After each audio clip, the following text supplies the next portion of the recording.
Bismillahirrahmanirrahim. Dengan nama Allah yang Maha Pengasih dan Maha Penyayang. Assalamualaikum warahmatullahi wabarakatuh. Alhamdulillahirabbil alamin. Waalaikumsalam. Puji syukur kita panjatkan kehadirat Allah Subhanahu wa taala. Pada pagi hari ini kita kembali belajar bersama. Tidak hanya belajar secara intelektual tetapi kontemplasi. Kita bermeditasi bersama melalui pembacaan teks Al-Quran yang disingkap oleh Syekhul Akbar Ibnu Arabi. Semoga kita di sini dimudahkan menyaksikan langsung, direct, menyaksikan dan mengalami atas izin dan berkah Allah. Dan saya bersama Ustadz Andi dimudahkan untuk itu. Salawat dan salam kita haturkan pada Rasul yang mulia, Nabi besar Muhammad Sallallahu Alaihi Wasallam, para guru, para nabi, para wali kekasih Allah yang ditakdirkan tersentuh kita berhubungan dengan jiwa-jiwa mereka. Wabil khusus pada Syekhul Akbar Ibnu Arabi. Sahabat-sahabat sekalian, kita telah mengkontemplasi surat Al-Balad, surat ke-90. Bagi teman-teman yang membaca Al-Quran, kita kemarin sudah membahas 6 ayat ya. 6 ayat, lebih kurang terjemahannya adalah aku bersumpah dengan negeri ini. Dalam kurung Mekah, negeri di situ adalah sebuah pengalaman terhadap kota yang diberkati. Ya, ternyata negeri itu adalah hati kita. Dan di situ Allah bersumpah juga, dan engkau Muhammad bertempat di negeri ini. Jadi ini seolah-olah seperti kita berada di sebuah negeri yang nyaman, perumpamaannya Mekah, dan Allah memberitahu kita, kamu sudah masuk loh ke negeri yang aman. Ya, waktu itu saya suka nyebut Edensor ya, istilahnya Andrea Hirata. Jadi ini pengalaman lahirnya, di luarnya kita merasa tentram. Oh, indah banget nih kota gitu kan, kita punya pengalaman kan, itu Al-Balad. Dan kamu sudah berada di situ, jadi lahir batin. Terus sungguh kami telah menciptakan manusia berada dalam susah payah. Jadi kamu bisa sampai di pengalaman ini, itu sebagai manusia itu kamu susah loh, susah payah loh untuk sampai kamu jadi dapat tubuh manusia. Karena hanya manusia yang punya pengalaman lahir batin itu adalah rumah Tuhan, hati. Nah, terus aku telah menghabiskan harta yang banyak.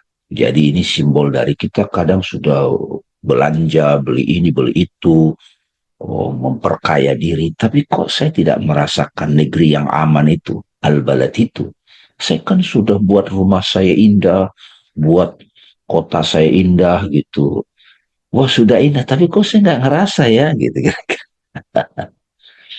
Apakah dia mengira bahwa tidak ada sesuatu yang pun yang melihatnya? Kamu kan melakukan itu bukan karena tulus gitu. Kamu melakukannya kan karena membanggakan diri kan. Nah, itu. Jadi itu kira-kira yang terakhir penjelasannya review kemarin. Sekarang kita akan masuk ke ayat berikutnya. Ya, silakan Ustadz Andi Alfi. Nanti saya akan berbagi kontemplasi saya dari uraian Ustadz Andi. Bismillah. A'udzubillahi minasyaitonirrajim. Bismillahirrahmanirrahim. Allahumma israh li sadri wa yassir li amri wa hlul 'uqdatam min lisani liyafqahu qawli. Alhamdulillah, pagi kali ini kita lanjutkan. Insyaallah selesai satu surah, agak panjang karena nggak bisa dipotong. Karena ini dia mau cerita, insyaallah cerita tentang orang-orang yang belum mendapatkan Al-Balad. Nah, ada tekniknya. Allah mengajarkan tekniknya dia. Mungkin juga ini hikmahnya, salah satu hikmah kita dalam Islam dianjurkan untuk sering-sering baca Quran. Sebenarnya mengajarkan kita untuk selalu mengingat Al-Balad, atau mengingat rumah sejati kita, atau mengingat tempat sejati kita seharusnya berada.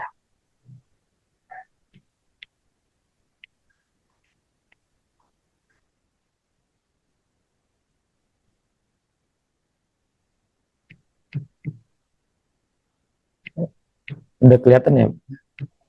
Iya. Ya. Tadi Bang Game sudah jelaskan apa pertemuan kita sebelumnya dari ayat pertama sampai ayat ke-7.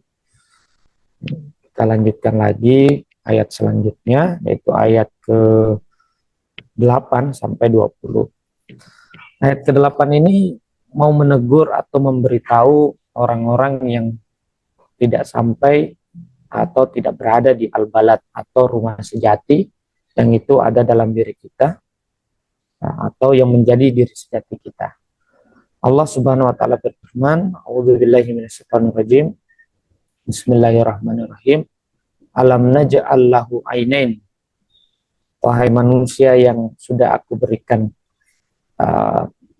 kedua mata, apakah kalian tidak berusaha mengamati, berusaha memahami? Walisanan wasyafatain, dan aku ciptakan juga bagi engkau lidah dan dua bibir. Di sini dikatakan maksudnya aku telah menciptakan lidah dan bibir itu agar engkau bertanya kepada orang yang mengetahui. Pertama mata, aku menciptakan bagi engkau manusia mata untuk kamu perhatikan. Kenapa ya? Apa yang aku usahakan untuk mendapatkan rumah sejati, rumah yang ingin aku bangun, kok nggak bisa? Kamu perhatikan itu. Kemudian lisanan wasapatain, aku udah menciptakan lisan bagi engkau dan juga dua bibir untuk bertanya, untuk belajar. Wahadainahu najdain, dan kami telah memberikan petunjuk kepada manusia najdain, dua jalan. Ada yang baik, ada yang buruk. Nah, yang itu pertanyaan yang sebenarnya menyuruh kita untuk introspeksi diri. Kemudian Allah Subhanahu wa taala melanjutkan ayat 11. Fala tahamal aqabah. Apakah sehendaknya mereka itu, apakah mereka tidak sebaiknya ikhtahamah aqabah, menempuh jalan yang sukar. Aqabah artinya jalan yang sukar. Wa ma adrakal mal aqabah. Apakah engkau tahu apa itu jalan yang sukar? Nah, jalan yang sukar itu fakkur raqabah, membebaskan budak. Nanti kita jelaskan maksud daripada membebaskan budak. Kalau kamu tidak bisa membebaskan budak, pilihlah it'amun fi yaumi dzi masqabah. Pilihlah memberi makan pada suatu hari orang yang dalam kelaparan, dzi masqabah. Yatiman atau anak yatim, dza makrobah, yang masih kerabat dekat. Au miskinan dza makrobah, atau orang miskin yang sangat butuh. Nah, ini adalah cara-cara tadi disuruh bagaimana untuk kalau nggak bisa menempuh jalan yang sukar, yaitu membebaskan budak, ya udah beri makan orang yang lapar atau yatim dari keluarga dekat, orang miskin yang butuh. Kemudian summa kana minal ladzina amanu wa tawassaw bis sabri wa tawassaw bil marhamah. Orang yang melakukan semua itu orang yang beriman dan orang yang beriman, kemudian watawaso saling memberi nasihat tentang kesabaran, dan watawaso bil marhamah, dan bersaling berwasiat tentang kasih sayang. Ulaika ashabul maimanah, mereka itu adalah orang-orang yang berada di golongan kanan. Nah, golongan kanan inilah yang nanti dimaksud adalah para ciri-ciri penghuni daripada al-balad itu. Walladzina kafaru bi ayatina, dan adapun orang-orang yang enggak mengerti tanda-tanda kami sudah memberikan tanda-tanda, kami sudah memberikan kedua mata dan juga ucapan, tidak membaca tanda-tanda yang terjadi. Nah, humul ashabul mas'amah, mereka lah orang-orang yang berada di golongan kiri. Alaihim narum muqsadah, mereka akan mendapatkan narun, eh, terjemahan literalnya artinya neraka. Muqsoda yang tertutup. Shadaqallahul aliyul azim wa shadaqa rasulul karim. Ini panjang dan cerita tentang orang-orang yang tidak berada di al-balad atau berada di center of being atau tidak berada dalam rumah sejati mereka. Alam naj'al lahu ainin. Syekhul Akbar menjelaskan, apakah kami lam nun'im alaihi bil alatil badaniyah allati yatamakkanu biha min iktisabil kamal. Apakah kami tidak menciptakan baginya dua mata, yaitu memberikan nikmat dengan alat-alat yang ada pada badan mereka, yang mana memungkinkan dengan apa yang ada pada badan mereka, mata, hidung, mulut, telinga, tangan, kaki, dan seluruh badan yang kita punya itu untuk menghasilkan kesempurnaan. Nah, kesempurnaan yang maksud adalah berada dalam al-balad. Agar dia mampu mendapatkan petunjuk dari apa yang dia lihat. Wa yas'alu mimma la ya'lam, dan dia bertanya apa yang dia tidak tahu. Wa hadainahu najdain, kami memberikan dia dua jalan, yaitu jalan baik dan jalan yang buruk. Nah, jalan baik itu maksudnya lari keluar, jalan buruk itu lari keluar, dan jalan yang baik itu lari ke dalam. Apapun kan kalau kita lihat dalam perjalanan kita kan mencari sesuatu ada dua hal, apakah keluar atau ke dalam. Ketika kita keluar itu bukan jalan yang baik. Mencari ke dalam, itulah jalan yang baik. Walah tahamal aqobah. Nah, ini yang menarik. Apakah mereka tidak hendak menempuh jalan yang sukar? Apa itu? Jalan terjal dari nafsu, jiwa nafs, wahawaha dan hawa nafsu. Al-hajibah, yang menghijabi hati. Nah, ini jalan yang agak susah, terjal ini. Ini butuh latihan yang panjang, makanya dikatakan birriyado dan mujahadah. Nah, ini bisa latihannya untuk bagaimana menempuh jalan yang sukar itu dengan cara riyado, latihan spiritual, dan mujahadah, dan melakukan peperangan terhadap pikiran-pikiran, keinginan-keinginan. Itu jalan yang agak sukar. Nanti akan diajarkan jalannya agak ringan. Nah, bagaimana sukarnya melawan itu? Itu seperti aqobatul qu'udin hiyalayat rikun hamasyaqatiha. Jalan yang sukar melawan hawa nafsu, melawan pikiran-pikiran, memori-memori, itu jalan agak susah itu. Itu seperti jalan sukarnya orang yang buta arah, yang tidak mengetahui betapa sukar. Nah, dalam hidup kita ini kan kadang kita sukar sekali. Orang yang buta arah kadang jalan terus, nanti mentok baru berpikir, wah kok saya nggak tahu arah ya. Nah, itu jalan yang sukar. Tapi yang untung kalau kita tahu itu sukar, tapi ada yang lebih berbahaya kalau kita nggak tahu, ternyata kita salah arah. Kita cari semua di luar, kita desain segala hal di luar, kita lupa untuk mendesain apa yang di dalam. Nah, ini maksudnya yang ini aqobah itu begini, jalan yang sukar. Nah, gambarnya orang yang mendaki gunung. Nah, kita kan seperti itu dalam sehari-hari ya. Berusaha meng-create segala hal, harus jadi ini, jadi itu. Yes. Betul, kita terus berusaha untuk di luar tetap terbaik, tapi kita tidak boleh melupakan al-balad dalam diri. Makanya disebut dengan aqobah, jalan yang sukar. Apa itu fakur raqobah? Yaitu aqobah atau jalan yang sukar allati yajibu iktihamuha, yang wajib untuk didaki atau dijalani. Apa itu tahlisur raqobatil qalbi alasir? Yaitu melepaskan hati dari ikatan hawa nafsu. Jadi yang dimaksud, karena al-balad itu ada di hati. Al-balad itu ada di hati. Sehingga ketika dia dimaksud fakur raqobah, bisa nggak kamu bisa melawan itu, melepaskan itu? Dikatakan itu agak susah.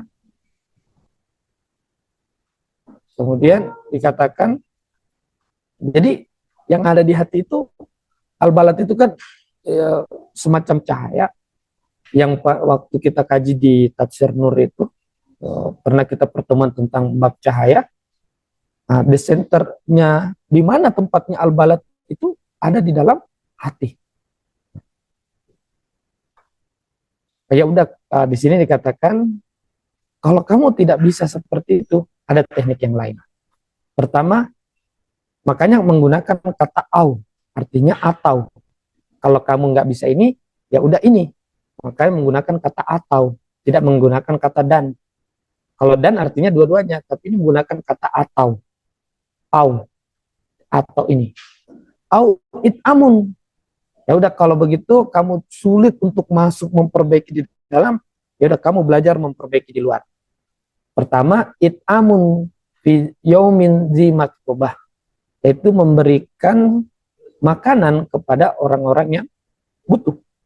Kemudian sampai ayat selanjutnya itu terakhir di bab tekniknya itu tawasau bil marhamah. Sampai ayat itu bercerita tentang hal-hal yang harus dilakukan oleh orang yang tidak bisa melepaskan itu.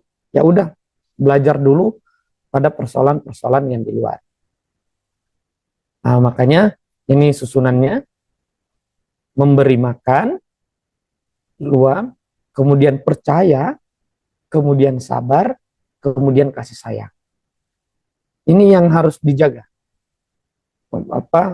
Amalan ini yang harus dijaga atau harus dilakukan untuk seseorang bisa sedikit demi sedikit terus masuk ke dalam memberi makan, kemudian beriman, kemudian sabar dan kasih sayang. Nah, di sini yang setelah memberi makan, seseorang harus memiliki keyakinan yang besar kalau dia itu mampu, atau memiliki keimanan. Itu bisa juga bermakna bahwa orang itu mampu memilih. Saya memilih untuk itu. Kemudian dalam memilihnya itu harus ada sabar. Sabar artinya konsisten. Tetap konsisten. Akan tetapi dalam konsisten itu mereka harus berkasih sayang. Makanya dikatakan tawasau bil marhamah. Mereka saling bernasehati dengan kasih sayang.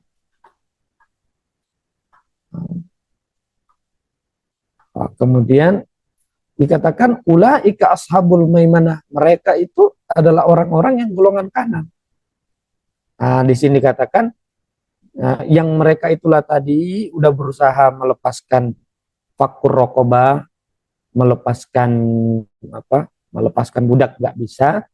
Ya, kalau melepaskan budak bisa langsung. Nah, ada yang menarik, Bang. Kata rokobah itu, fakur rokobah itu secara bahasa artinya leher. Kenapa dikatakan melepaskan budak? Karena leher ini adalah kalau orang dulu menjadi budak itu lehernya diikat, lehernya yang dirantai. Makanya disebut dengan fakur rokobah, membebaskan leher. Sebenarnya isyaratnya fakur rokobah itu artinya melepaskan leher, artinya melepaskan pikiran. Nah, makanya dikatakan di situ dalam penjelasan tadi, ketika fakur rokobah melepaskan leher, tapi kita bisa maknai sebagai melepaskan pikiran, makanya kan di sini melepaskan leher, artinya melepaskan kepala. Nah, baru masuk hati bebas. Nah, kalau nggak bisa, ini rumit, runyam, ya udah mulai dulu berbagi. Nah, gitu. Nah, mereka lah orang-orang yang sukanu alamil quds, mereka lah penduduk alamul quds. Al-balad itu disebut dengan alamul quds, alam kesucian yang ada di dalam hati. Alladzina, kemudian terakhir, dua ayat terakhirnya, walladzina kafaru bi ayatina. Adapun orang yang nggak bisa lihat tanda-tanda kami, kafaru artinya ya bisa kufur, bisa terhijab. Bukan orang kafir, tapi orang yang terhijab. Orang yang terhijab itu dengan tanda-tanda kami, ayat-ayat kami, terhijab dengan sifat-sifat yang tadi itu, maka mereka adalah ashabul mas'amah. Mereka itu adalah orang penghuni alam sukan, penghuni alam rij. Mereka adalah penghuni alam yang kotor. Kemudian ayat terakhirnya, alaihim naru muqsadah, maka mereka itu akan mendapatkan api neraka yang menutupi mereka. Dalam pengertian api neraka itu, ya ketika kita berusaha menciptakan surga yang ada di luar, maka kehidupan itu penuh dengan api neraka. Kita berusaha terus mengkondisikan segala satu, apapun yang kita berusaha kondisikan, itu beratnya minta ampun. Nah, itulah orang yang berusaha menciptakan surga di luar, tapi tidak memulai menciptakan surga di dalam. Maka ini dikatakan alaihim nar, di atas mereka ada berkekuasaan, ada yang berkuasa atas mereka, yaitu api neraka. Maksudnya adalah api neraka di situ adalah ya rasa panas, rasa jengkel, rasa marah, rasa benci, rasa dendam. Segala hal kan yang kita berusaha untuk ciptakan di luar kan akan sangat sulit. Insyaallah Bang Dami akan jelaskan lebih detail. Ini pengantar dari saya, Pak. Terima kasih. Alhamdulillah, terima kasih Ustadz Andi telah membantu kita untuk melihat penyingkapan dari Syekhul Akbar Ibn Arabi. Sahabat-sahabat, beberapa catatan dari saya sebelum kita diskusi. Pertama, saya ulangi bagi teman-teman yang baru masuk. Al-Balad dalam surat Al-Balad ini adalah kota yang aman, gitu ya, kota yang indah. Jadi ini lahiriah. Makanya kita berkunjung ke Mekah atau kota-kota suci lain. Bisa apa saja. Pada saat kita sampai di situ, itu Allah berkata, kamu sudah sampai di kota yang aman, gitu. Lahir batin. Jadi ketika kita bisa mencicipi sebuah tempat yang indah dan seperti heaven on earth, itu pertanda Tuhan ngasih tahu, hey, kamu sudah sampai loh. Kamu sudah masuk hati. Makanya kita ada syariat berkunjung ke tempat-tempat suci. Baik itu tradisi Islam di Mekah, ada juga di India, ada di, mungkin ada Borobudur dulu ya, atau di Tembok Ratapan, macam-macam.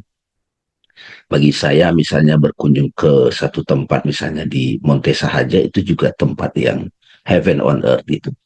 Dan saat kita sampai di situ, kamu sudah sampai loh gitu. Cuman kan belum konsisten. Begitu kita pulang ke rumah, ke negeri kita, di mana kita tinggal, baru kita mulai benahi. Nah, terus ada orang yang tidak sampai. Kamu diawasi loh. Ada orang berkata, saya udah sampai dong. Saya kan udah bikin tempat saya indah, sudah bikin rumah yang bagus. Ya, tapi kan kamu nggak merasa, karena kamu membangunnya untuk kebanggaan diri. Jadi ini peringatan nih teman-teman. Saya sendiri juga kayak ditampar ini. Perusahaan itu bisa al-balad loh teman-teman. Saya punya sahabat, dia visinya itu sudah bagus. Perusahaan ini fase kita transformasi ketiga, ingin membuat perusahaan ini heaven on earth. Itu values-nya luar biasa. Ya, dan itu bisa karena pemimpinnya itu sudah sadar itu. Yang ada satu buku dulu zaman 2000, tahun 2000-an ya. Itu corporate mystic gitu. Jadi sufi-sufi di perusahaan gitu Bu Vita ya. Jadi rumah kita bisa dibuat begitu.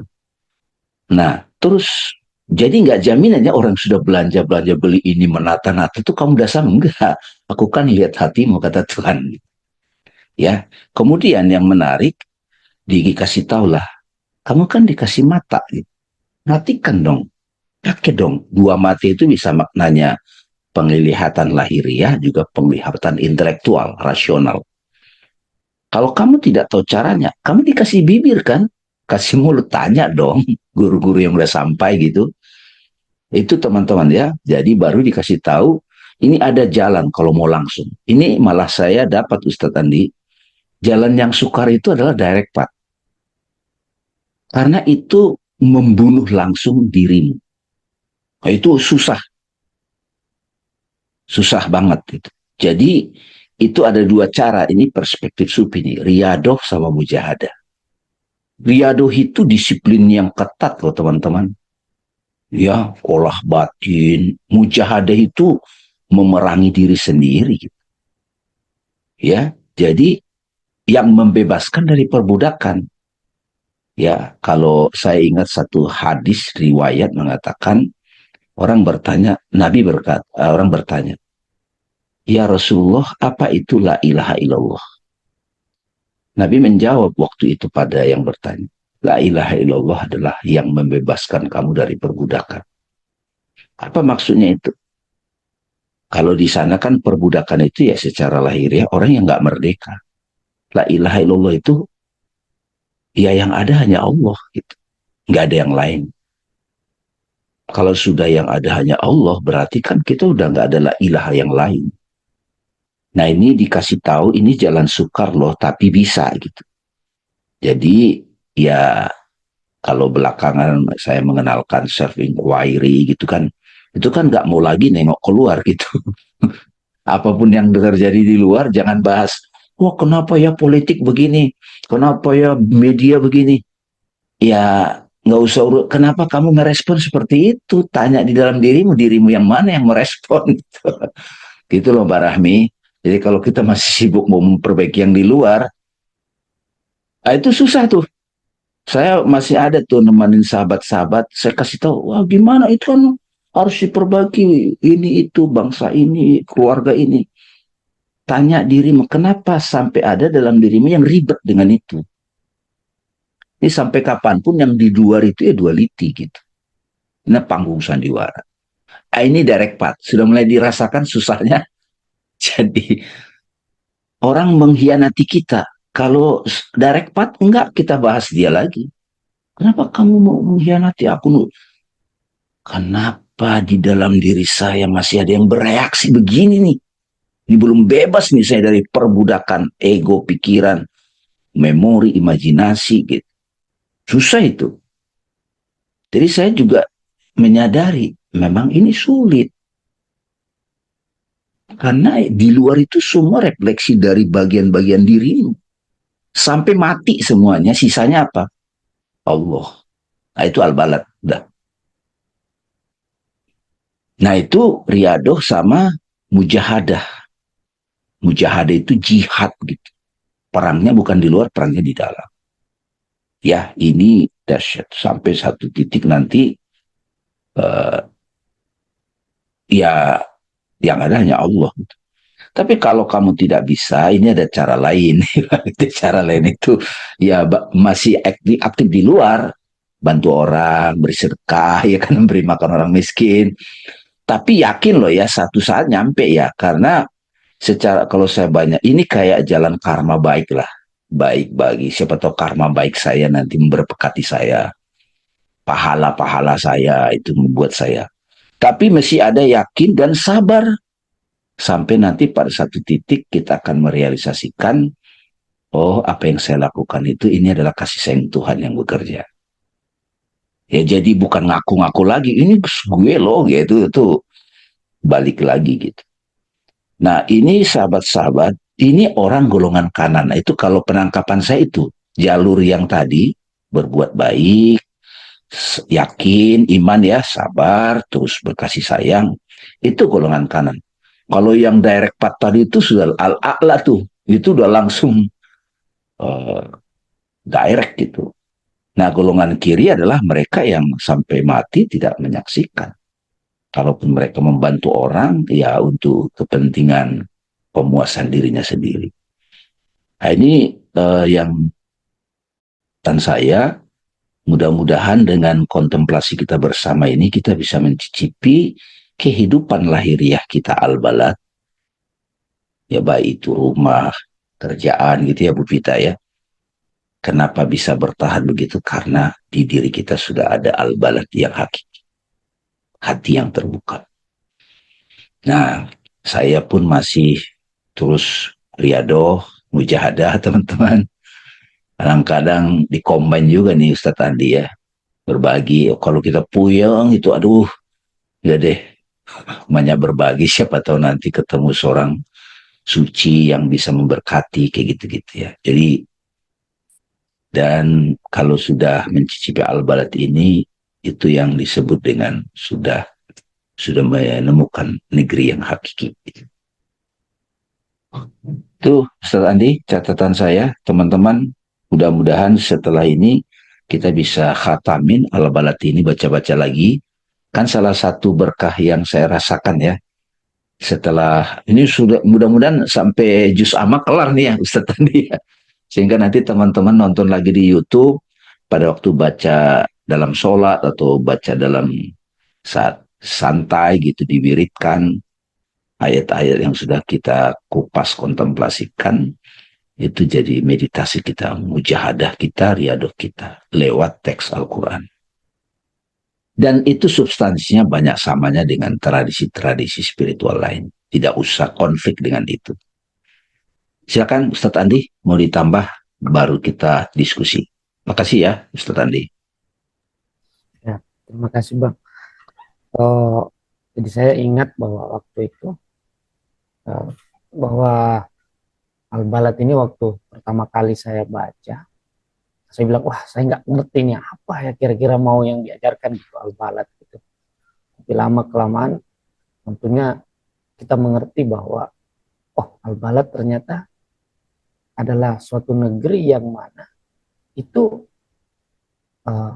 ada pada dalam diri kita. Nah, tentu pada pertemuan sebelumnya kita sudah bahas bahwa setiap orang yang sudah mendapatkan negeri dalam dirinya berusaha untuk bagaimana menciptakan negeri yang aman itu juga di luar dirinya menjadi sesuatu yang berbentuk material gitu.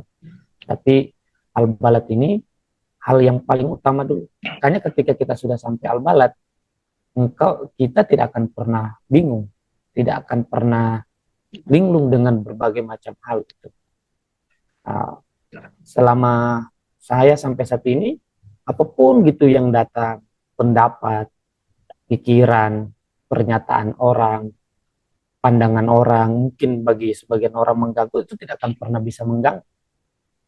Karena kita mengerti, apapun yang terjadi di luar itu, pandangan siapapun, pendapat siapapun, kalau kita tidak pernah kembali ke dalam, itu akan terus mengganggu, akan terus menggoncang.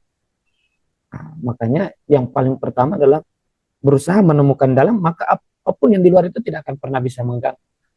Tidak akan pernah pandangan atau pendapat orang itu bisa membuat kita menjadi goyah atau terbawa arus gitu. Karena kita mengerti senternya. Jadi tadi malam saya di kampus ngajar jelasin tentang yang sama hal kayak gini. Nah, cuman orang mulai bingung tuh. Cuman saya nggak bisa juga ngajarin gimana kamu harus menemukan center sendiri, karena kan setiap pengalaman Al-Balad itu nggak bisa menjadi pengalaman yang semua orang bisa mengalami. Satu kali yang mana pengalaman Al-Balad itu setiap orang harus mengalaminya sendiri, tidak bisa diwakilkan, tidak bisa dibadalkan. Kalau haji dan umroh kan bisa dibadalkan. Saya membadalkan orang menggantikan orang tua atau siapa yang sudah meninggal. Tapi Al-Balad nggak bisa. Pergi ke Masjidil Haram, pergi ke Mekah bisa digantikan, tapi pergi ke dalam diri sendiri tidak bisa digantikan. Itulah mungkin hikmah bahwa perjalanan ke dalam itu bisa menjadi center. Makanya kadang di dalam tradisi Islam Mekah itu dianggap sebagai Masjidil Haram itu dianggap sebagai center kehidupan bumi. Kan? Nah, itu makna luarnya, makna dalamnya di sini. Dia center gitu, Bang. Itu tambahan dari saya. Terima kasih Ustadz Andi. Boleh berbagi Bu Pita?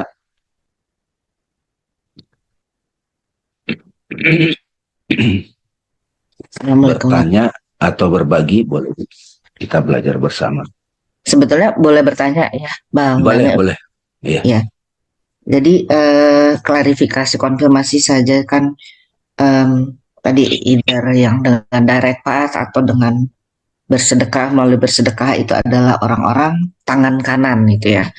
Kemudian ada kalau orang yang mengafiri ayat, kami adalah orang-orang tangan kiri. Nah ini maksudnya tangan kanan, orang tangan kanan dan orang tangan kiri seperti apa ya Kak hubungannya dengan apakah itu adalah orang tangan kanan yang sudah menemukan center tadi yang Ustadz Andi sampaikan di dalam hatinya yang tenang dan menemukan kotak tadi dan bagaimana bukan dengan orang-orang yang tangan kiri tersebut, apakah mereka masih dalam journey-nya, masih dalam perjalanannya, tapi nggak sampai-sampai gitu.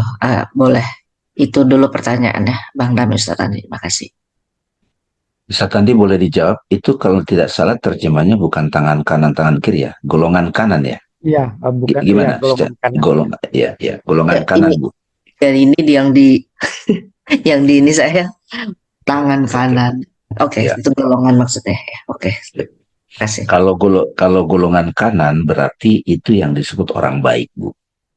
Itu bisa sampai juga tentu dengan grace ya from God.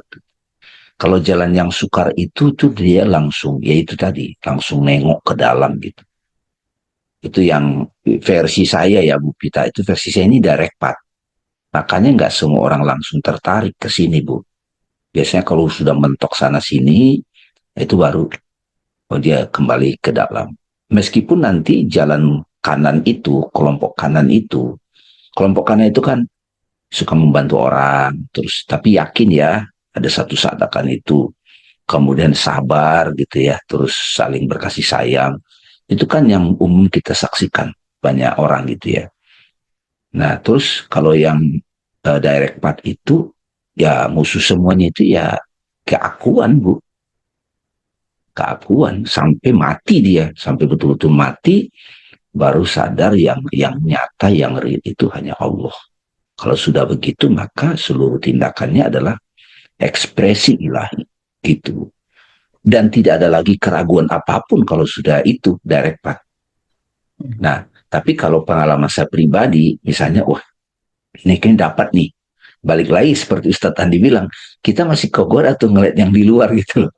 Apalagi itu pemuka agama, tokoh, punya reputasi.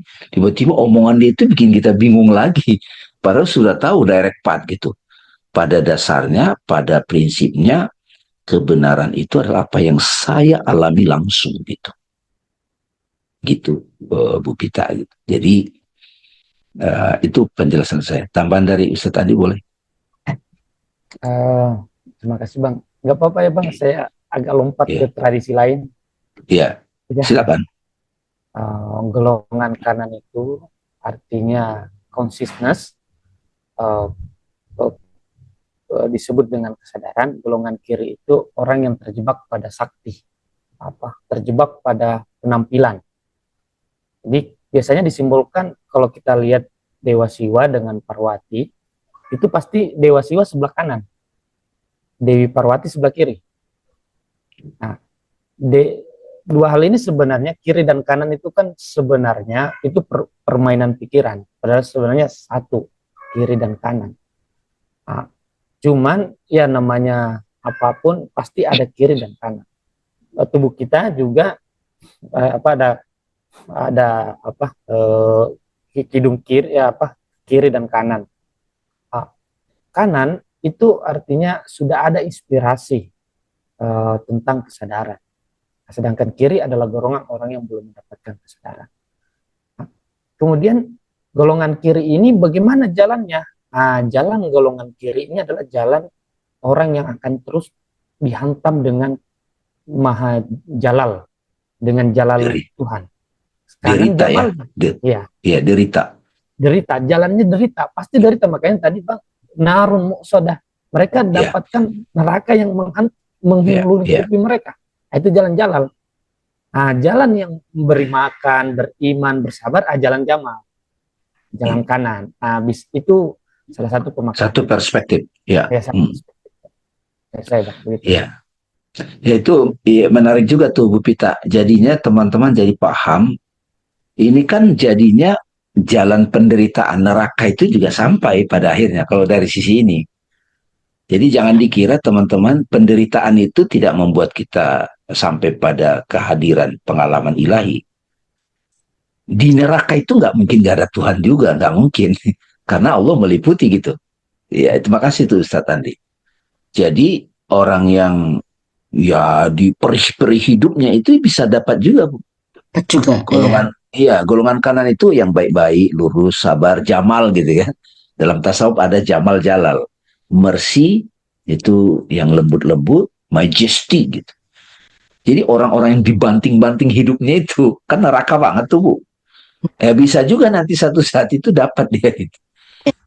Ya, Hmm. ya tapi Jadi, misalnya begini, superficial ya, kita kan melihat orang-orang yang jangan-jangan kita sendiri juga melakukan hal seperti itu. Jadi niatannya ya, misalnya sulit tadi direct path, akhirnya kita pilih yang berbaik, ya kan? Jalan apa tadi bersedekah dan itulah memberikan kebaikan-kebaikan ya. Tapi ketika di situ niatannya ada takwa, itu jadi bukan ya, bukan golongan kanan gitu ya. Ya, Mau betul. seberapa pun amount-nya. Nah, tapi kita juga bisa melihat bahwa yang keakuannya itu dia juga seolah-olah tidak mengalami penderitaan. Kalau kita bilang bahwa yang golongan kiri tadi dia adalah jalal atau derita, kita melihatnya seolah-olah tidak menderita. Kita pun misalnya pada saat melakukan hal tersebut juga belum tentu kita menderita gitu. Meskipun seperti tadi Pak Bang Dame menyampaikan, jalan tersebut pun yang golongan kiri nanti juga akan bertemu. Mungkin jalannya lebih panjang dengan terbanting-banting gitu ya Bang ya, Pak Ustadz Andi ya. Iya. Jadi direct path kita yang sulit pun gitu. Ya, Ini kalau makasih Bu Prita.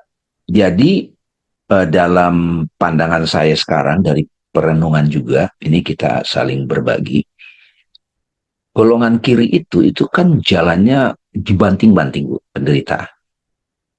Ini sudah perspektifnya semua orang akan menuju Tuhan Bu. Nggak ada yang nggak menuju Tuhan. Meskipun secara pandangan lahiriah kita ini orang hidupnya susah. Itu cara Tuhan mendidik. Cuma jalannya itu majesty gitu loh, dihajar. Mau namanya bangkrut, sakit, dipojokin gitu. Nah, tapi betul Bu, kalau selama dia belum mati keakuannya, nggak nyampe-nyampe memang. Tadi yang Ustaz Andi bilang di leher itu ya? Ya, di leher, belum. Nah, kalau yang kanan itu berbuat baik, itu juga kalau selama dia ngaku-ngaku saya yang berbuat baik, ya tidak dapat juga dia al-balat itu gitu. Nah, kalau yang jalanan sukar itu kan langsung dia, nah itu yang saya bilang, langsung nengok ke dalam. Gitu. Menarik ini ayat ini membantu kita melihat dari berbagai sudut pandang gitu ya. Dan tentu saja kita refer kepada pengalaman kita langsung. Makasih Bang Dan, makasih Ustadz Andi. Ya, dapat. Alhamdulillah. Kasih. Bang, izin bertanya Bang. Silakan, Bu Rahmi. Iya, ini bagus banget hikmah dari Al-Balad. Saya banyak dapat pencerahan. Terus paparan-paparan dari Bang Dame sama Ustadz Andi berkali-kali, gue banget nih, gue banget. Jadi lucu banget gitu.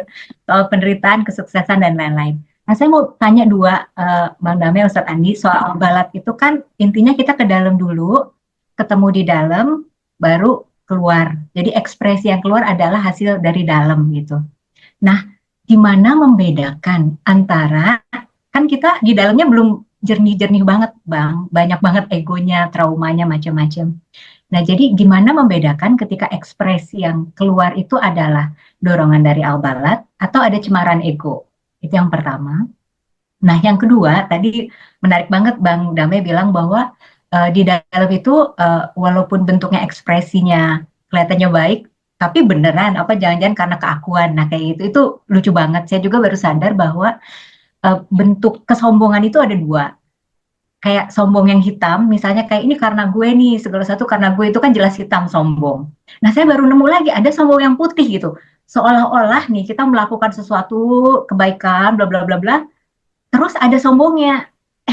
Seolah-olah kita yang jadi superhero bisa menyelesaikan sebuah masalah di dunia. Itu sombong juga sebenarnya. Tapi sombong putih gitu. Saya baru ngehnya kayaknya itu deh.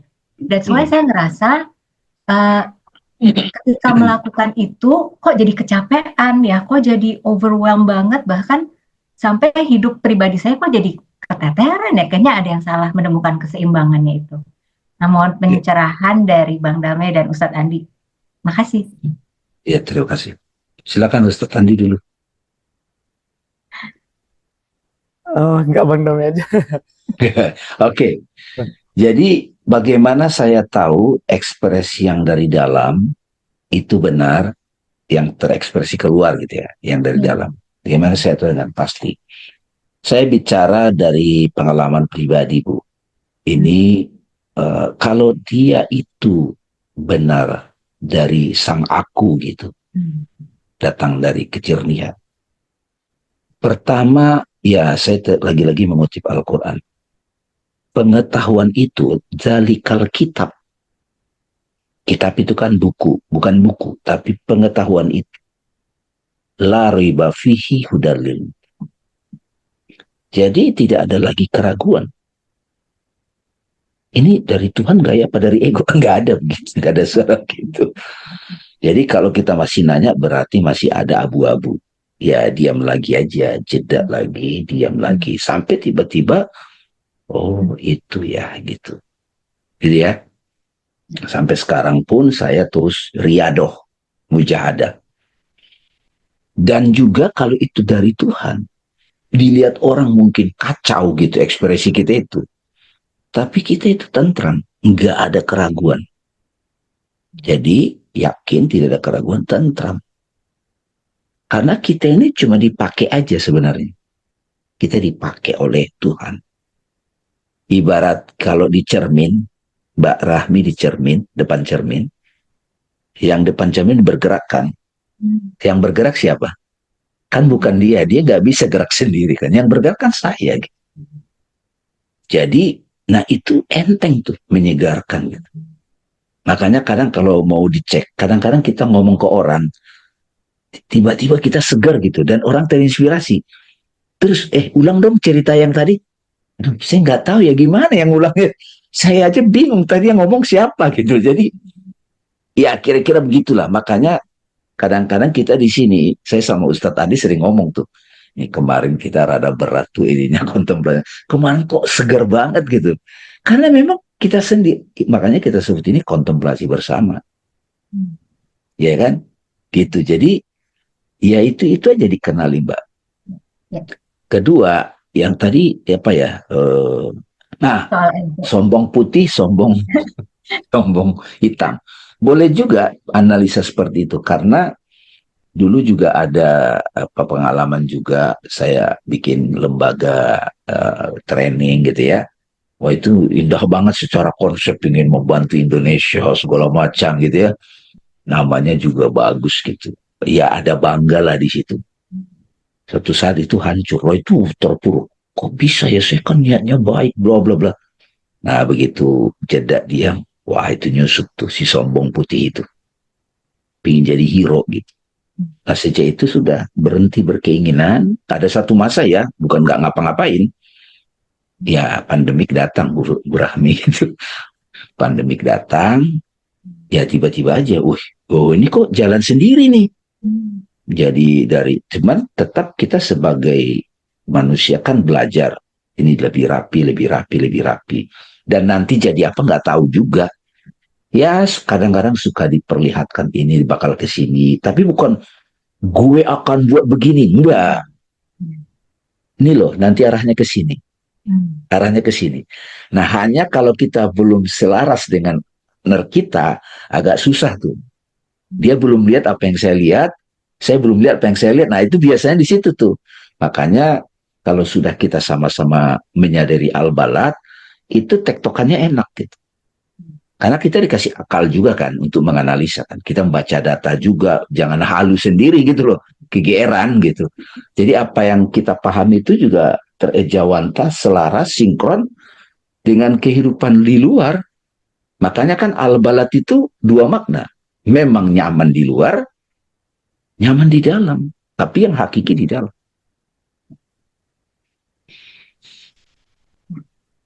Itu Mbak Rahmi dari saya. Makasih Bang Dami. Budi ini tadi chatting atau mau sharing Budi ini?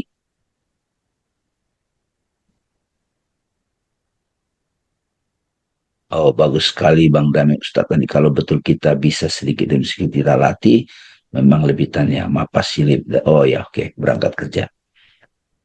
Ada pertanyaan nih Ustaz Tandi nih, Mbak Rita. Al-Barat relate dengan 3 prinsip hidup: takwa, bersedekah dalam lapang sempit, menahan amarah, mudah memaafkan. Semua berkaitan dengan hati yang penuh dengan rasa kasih sayang, melepas kemelekatan, dan penerimaan dan berserah. Bagaimana Bang Dame? Ya betul Bu, itu saling terkait.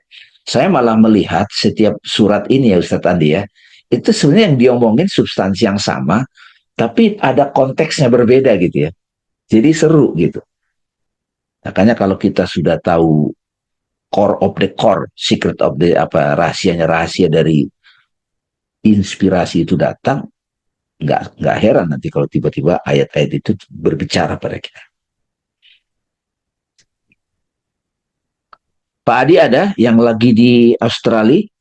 Pak Adi, boleh Pak Adi? Assalamualaikum, Bang Damai Salam. semua. Ini lagi di Australia ya? Iya, kebetulan tugas di sini. Iya.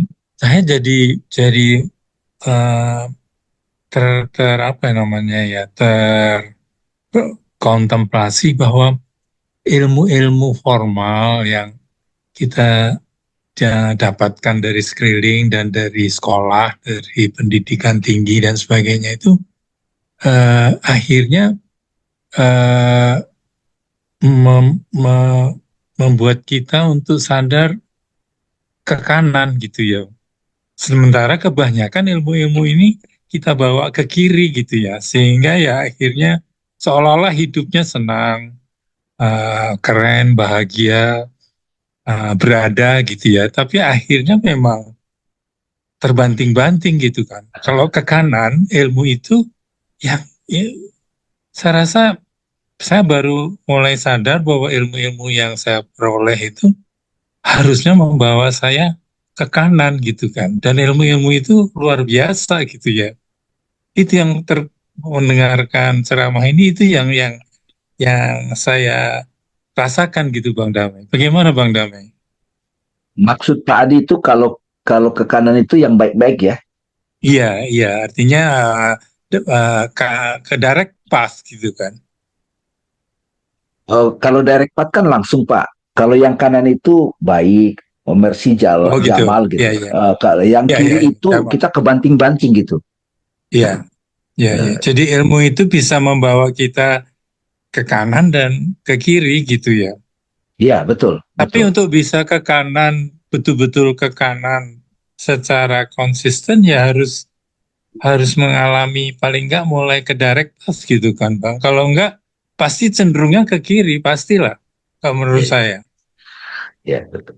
Saya berusaha menangkap maksud Pak Adi. Intinya nanti Pak jalan yang direct path itu. Karena Hmm, dari situ nanti dia paham kan ekspresi kanan dan kiri kan. Iya, Jadi dia tidak lagi mempermasalahkan apakah kita dibuat menderita sampai masuk neraka, ekspresinya hmm, situ, atau iya, hidup kita dibuat senang gitu. iya, Ada orang di hidupnya senang, katakanlah, oh berbagi menolong, tapi dia belum betul-betul sadar siapa yang berbuat itu. iya, Iya, iya, ya. Kita bisa iya, explore lagi ya, Pak Adi ya. iya. Terima kasih Ustadz Bang Andi Damai. boleh?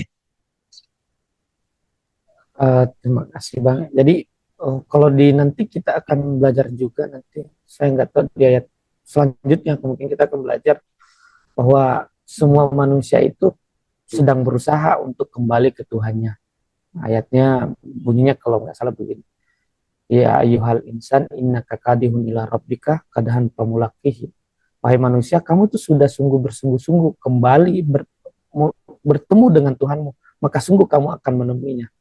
Jadi kiri, kanan, semua apapun ini ya adalah jalan berproses gitu. Jadi kalau kita temui orang, ya jalan hidupnya begitu ya kita memahami, oh iya memang sedang berproses. Lihat orang berbagi, oh berproses. Lihat yang ini berproses. Jadi semua dari kita ini ya mengalami proses yang panjang atau mengalami sedikit demi sedikit mengalami sebuah proses. Oke, thank you.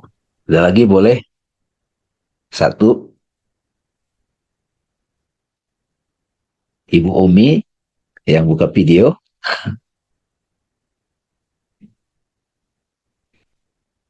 Oh ya, terima kasih Bang Dame. Perkenalkan, saya eh, Kalau Nangkap ya tadi ya.